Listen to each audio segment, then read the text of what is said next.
I feel like I'm going to saturate some podcasts for a while, and then there might be a backlash. Welcome from Alpha to Omega.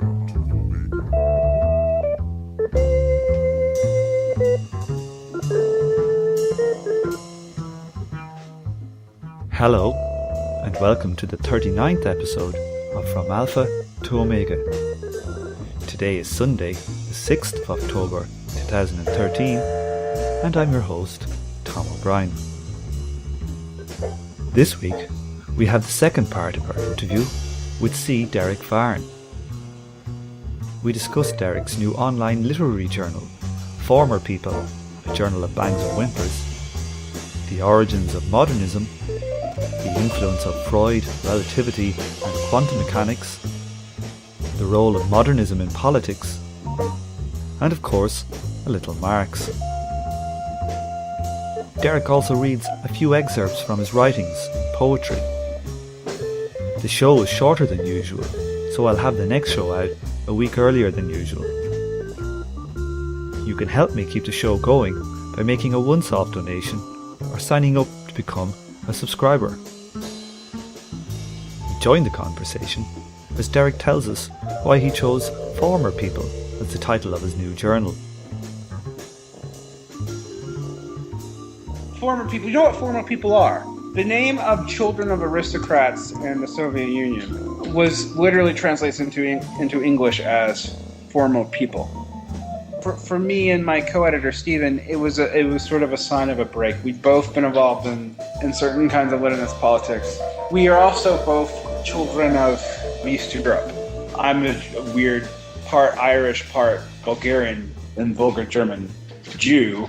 What's the technical description for that then? Hiberno-Slavic Semite, probably. Excellent. But he's a Polish descent, and so these things mean very different things to our family. Our families were on different sides. I mean, most of my family had escaped to the States, but his parts of his family were on both sides of the Bolshevik crises. So it's a very real thing for us. It's one thing to dispossess the privileged elite. It's another thing to dispossess and destroy their children. And that was sort of the sort of dark tone that we were thinking about when we named it Former People. That was what was in our heads.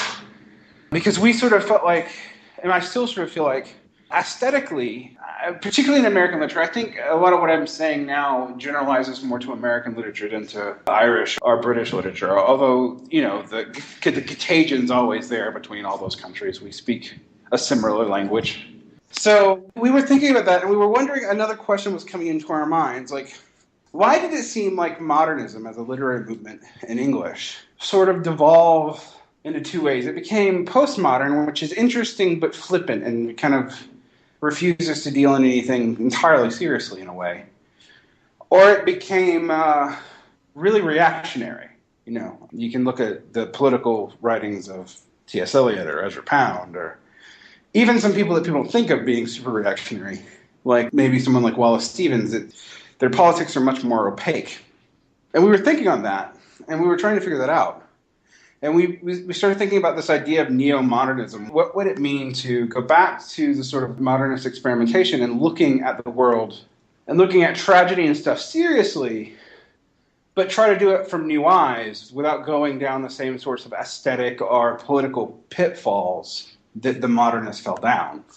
So talk a little bit about modernism and about the movement and what politically it meant. Well, modernism's highly conflicted. I mean, one of the first things Former People published was an interview with the professor of poetry, Al Fielderys, at University of Pennsylvania. He talked about how fighting modernism was seen in the United States as fighting communism. But, ironically, most of the modernist writers were politically right-wing. So how did that happen? Gertrude Stein was a fascist sympathizer. Ezra Pound was not just a sympathizer. Wallace Stevens was sort of a Republican. T.S. Eliot was, became a good old Tory. With the exception of some women, most of them sort of abandoned progressive politics in ways. That was true for the modernist literature. It wasn't true for modernist art. Modernist art was much more polarized. You had both communist and fascist, essentially. and both of whom were liquidated by their various movements. He was trying to figure that out. Like, why did that go that way? Why did so many modernist writers, even left-wing ones, become stalwart, anti-communist, and some even like stalwart anti-liberals? And it was something I really wanted to look into and explore. But also, why was modernism linked to communism so strongly?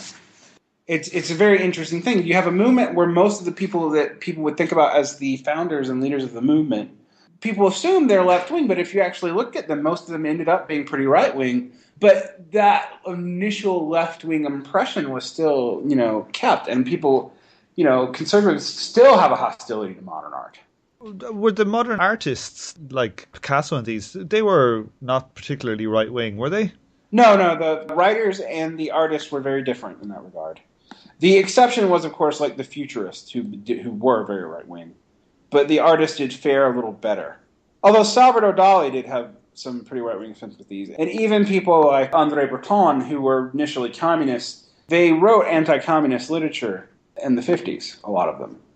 And so I really wanted to look at that and kind of figure out what were they dealing with and why did so many of them take a right-wing turn? Why was that right-wing turn not recognized? And what does that say aesthetically? What does that say for the art? Like, what is that art trying to tell us? What are we missing? And then, like, how is that different from postmodernism? Because I also see postmodernism as a very capitalist-friendly, almost reactionary form of art. Not all of it, and I wouldn't say that about all postmodern authors by any stretch of the imagination. But the tendency to turn things into a joke and to be sort of ironically insincere and narratively misleading. At first, it seems like a way to break down aesthetic demarcation lines and, ideas about like high art and low art.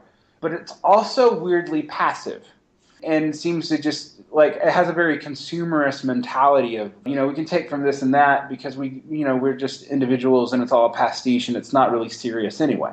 It's all very branded. And it's hard to tell if postmodernism is a critique of that or an embrace of that. And it's hard to tell where a lot of that actually comes from.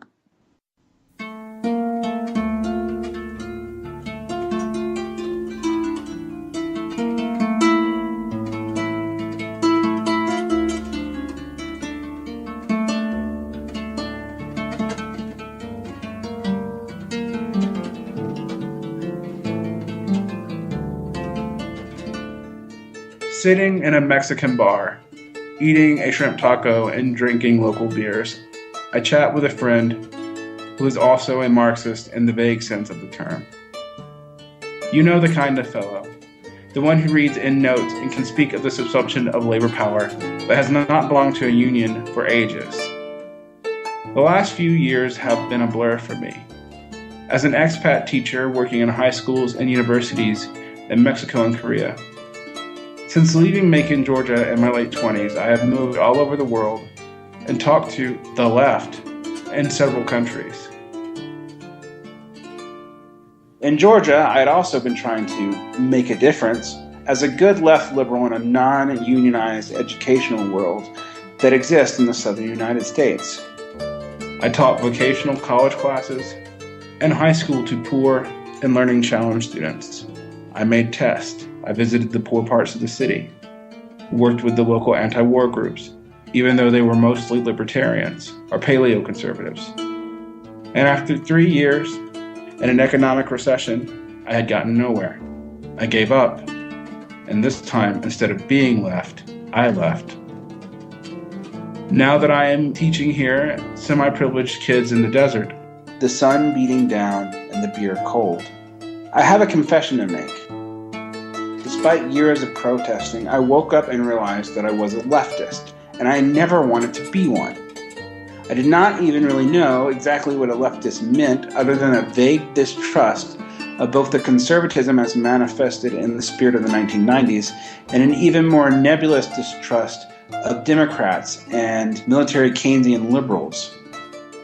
I did not have the vocabulary to articulate this, not a dirty socialist or a principled left communist. but at conference attending, Zizek reading, learning primary source languages to dig into archival documents, signing manifestos after getting a humanities degree, leftist.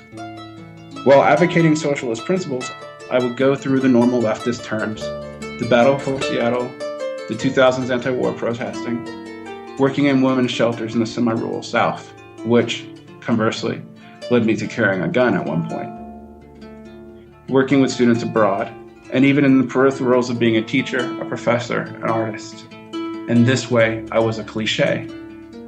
I suppose, like many leftists, I took consolation in never becoming a Democrat and never voting for a Republican, although I have been worse. Around 2006 or so, in my mid-20s, after learning it was illegal in my state for graduate students and public school teachers to unionize, and after years of spouting liberal workerist garbage, I got my degree, left university life, felt disillusioned, stopped worrying about the left, became depoliticized, also a stereotype.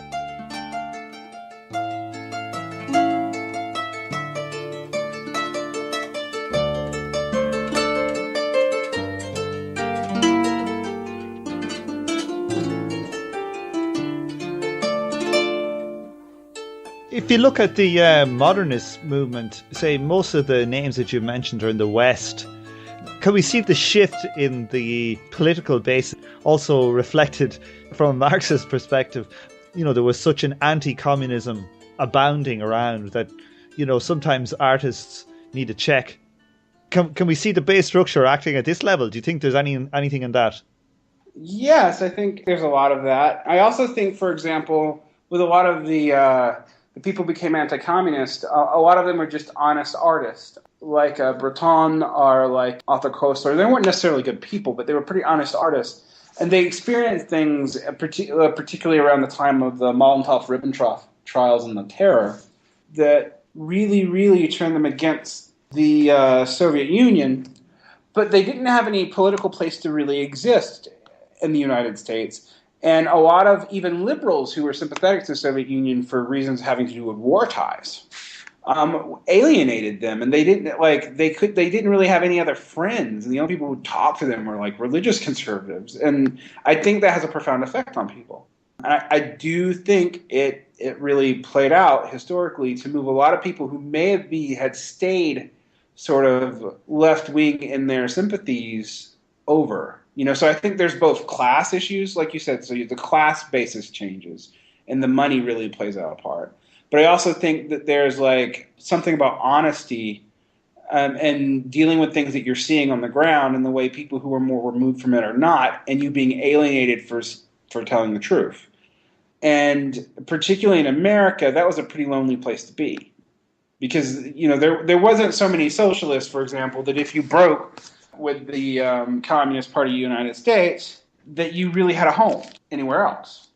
And a lot of liberals didn't trust you for kind of realpolitik reasons, honestly. And so what do you have to do? Well, there's no real like anti-Stalinist left in the States.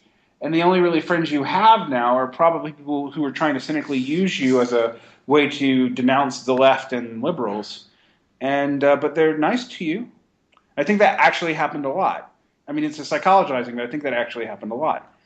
Not that everything that former people does is actually about that. I think a lot of what we're actually dealing with is we're trying to look at those questions that led a lot of modernists to flirt with extreme political things, but look at them honestly and through the lens of art itself. We don't write a lot about politics on the site. I think you will find if you were to look at what we have up, there's nothing on it, except for the interview with Alfieri, and that's about anti-modernism and anti-communism. But most of what we do is more aesthetic. But what we're interested in is what was society producing that led to these questions? Why are in the 1970s did this all seem to stop? And what still hasn't been answered from that aesthetically and politically? How would you describe literary modernism? Well, I think literary modernism, it comes out of a very big shift in society in the late 19th century. Romanticism just doesn't seem as viable anymore as an aesthetic movement, because Romanticism seems to be like a reaction to the early Industrial Revolution. But once the Industrial Revolution is finished, people don't think they can get that world back. I think there's a real sense of that. And then, you have basically a century of small-scale wars between emerging nationalist powers. And we're talking in the 19th, early 20th century, nationalist powers were like appearing and disappearing by the day. Bohemia and Prussia, anyone? You remember these things? So, that wasn't actually all that long ago. I think that produced a real, dis-ease amongst people. They couldn't go back to Romanticism. They couldn't really go back to religious points of views. They knew too much about science. They couldn't do it, easily. And not to say they couldn't do it, but they couldn't do it easily. And so there was a real push to innovate, to bring in something new, because it seemed like, the last century had gone away, and it didn't end well. And this beginning of the next century also hasn't really started off well. It starts off with 2 world wars, and that really affects the mindset. And I think there's a similar thing that's going on parallelly in Asia, because a lot of Asia art's really changed, but Asia's going through a much different transition, and it's going through it much faster. So you don't really see the art really show up until maybe the 60s. You start seeing both the sort of anti-authoritarian art in the 60s and 70s in Japan, and a little bit in Korea, although it's really kept down in Korea. In the Cultural Revolution in the 60s and 70s in China is when that really sort of happens, and it happens, in the Anglo-European West. It happens not super gradually, but it does take place over the course of, 4 or 5 decades. In Asia, things jump years, like light years, from modes of production and in art and stuff, and in social structure in the course of 2 decades. So it's a very different thing. It's much more accelerated. And was modernism affected much by, say, the scientific revolutions that were going on at the time, from relativity and quantum theory, and maybe even the work of Freud? I would say on the work of Freud, for sure. I actually don't think physics had as much effect on modernism. I think physics had kind of an effect on modernism in genre literature and science fiction and stuff, which is something that I actually kind of am interested in. But I don't think it had effect on like high literary modernism, no. There's a couple of exceptions. There was an author named George Oppen who was he was a communist, but he was also, and I believe he was Jewish, but he was also a friend with Ezra Pound. So, you're talking about a complicated character. Jewish communist who's friends with an anti-Semitic semi-fascist who wrote a lot about physics. And this was in the 40s and 50s. But most of what people know from school and what you would have studied, even if you were, a literature major in the States or Britain, wouldn't include that stuff. Did it fold itself back and affect the world of politics at all in any concrete way? My thesis on that is modernism kind of folded itself back in the world of politics because it was reflected in popular culture about 2 decades after it happened in sort of literary culture. So a lot of like Dada, early modernist concerns and early postmodern concerns, you see them in like punk and new wave, and then you see that in the political movements that kind of develop and move around that. Kind of when it was interesting because while these people were movers and shakers in culture, they tended not to be in politics. Most of them were middle class, and from kind of bourgeois perspective of that, they were people who were the sons of people who had made it in industry or maybe small shop owners who had enough money to educate their kids, or they were people from working class backgrounds who received educations after World War II from the government. And, that big Keynesian largesse that happened then. And Keynesian largesse is in somewhat quotes. That's who we're talking about, those 2 generations of people. And they're very different, actually, even among themselves. Their concerns were very different, but they lived in the world of massive transition. And I think they were just responding to it. A lot of the artists who tried to get ahead of the game, they made really bad political decisions. I mean, you think about the futurists in that regard, right? They line up with Mussolini. Or you think about some of the Russian avant-garde after the Bolsheviks and what Stalin does to them. Most of them are liquidated in terror. So what are your hopes then for the journal? My hopes is to make a literary magazine that interested in social things. but not one that's really interested. Like, there's a lot of literary magazines that are out there to be literature about activism or whatever. That's not really what I'm talking about. I want to create a site where, you would go to read a poem and really enjoy it, but you would also go to, like, maybe think about some social questions, maybe even political questions, but from an aesthetic point of view, and trying to work it out in literature as opposed to just polemic or history. I'm not sure that I'm entirely successful at that. I mean, everybody that submits to us doesn't necessarily understand what our long-term goals are. But I do think these are the questions that sort of preoccupy us.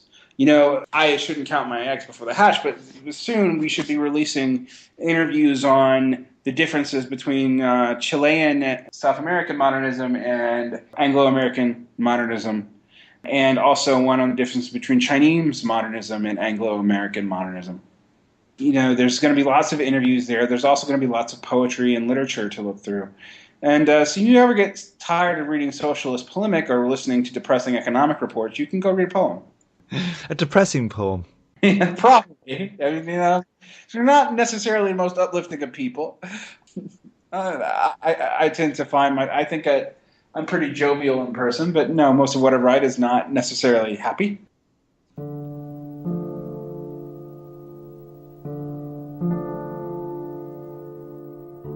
Demarcation poem. If we are uncritical, we shall always find what we want, what we shall look for and find confirmations, and we shall look away from and not see what might be dangerous to our pet theories. Sir Karl Popper, The Poverty of Historicism. So we can give you a problem. The New Year's rotting hairs released in a slurry of gray and brown.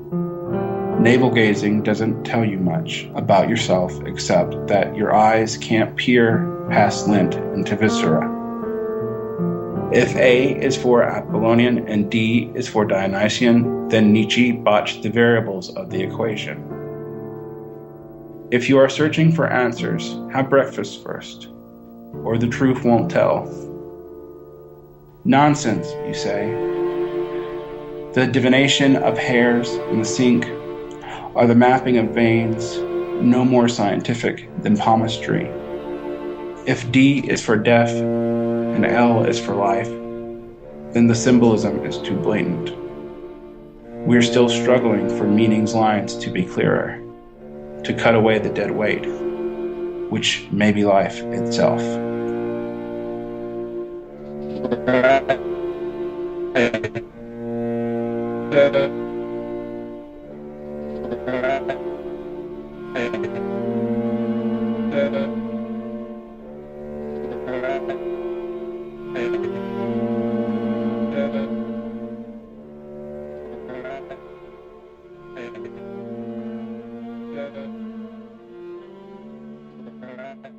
Have you any plans to make a print journal? Yes, actually we do, but only in anthologies. Print journals are expensive and few people buy them now.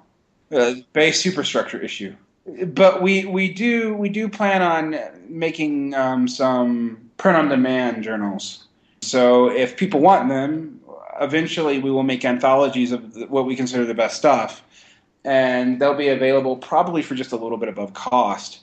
And they'll be print-on-demand, and, we'll ship them to you. We're really interested right now, and I think as you can kind of hear, is trying to explore modernism outside of the whole Anglo-North American context, and even outside of the French and Spanish context. I think people know that. I don't think people know about modernism and postmodernism in China. I don't think people know about modernism and postmodernism and the way it intersects with politics and the strange ways it intersects with politics in, say, Latin America. I don't think that's as well studied. Even in some of the countries we're talking about, I don't think it's as well studied. We're also, I think, we're going to be writing a lot about the relationship between literary science fiction and literary weird fiction and modernism as both aesthetic and a political movement. What did H.P. Lovecraft have to say about politics other than that black people were scary? Because I'm not as interested in that. Because his own political journey is actually interesting. He starts off as kind of a racist Republican and ends up a slightly less racist, but still pretty racist, sort of socialist before he dies. That's interesting to me. Like, why did that happen?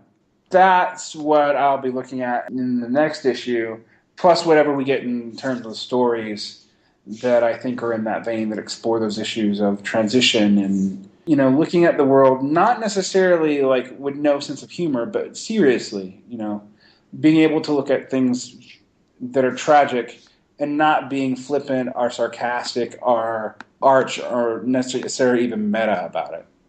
And I you know, we'll see.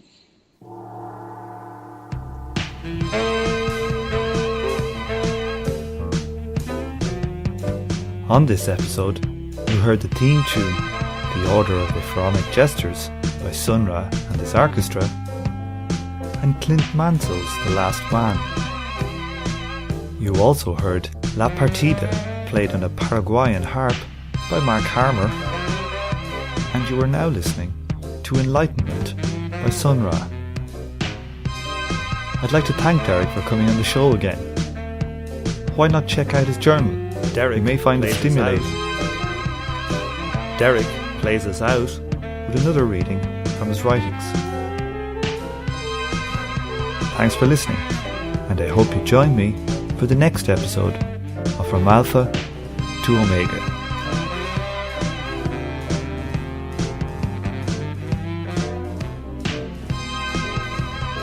I will never call myself a poet, even though I write verse.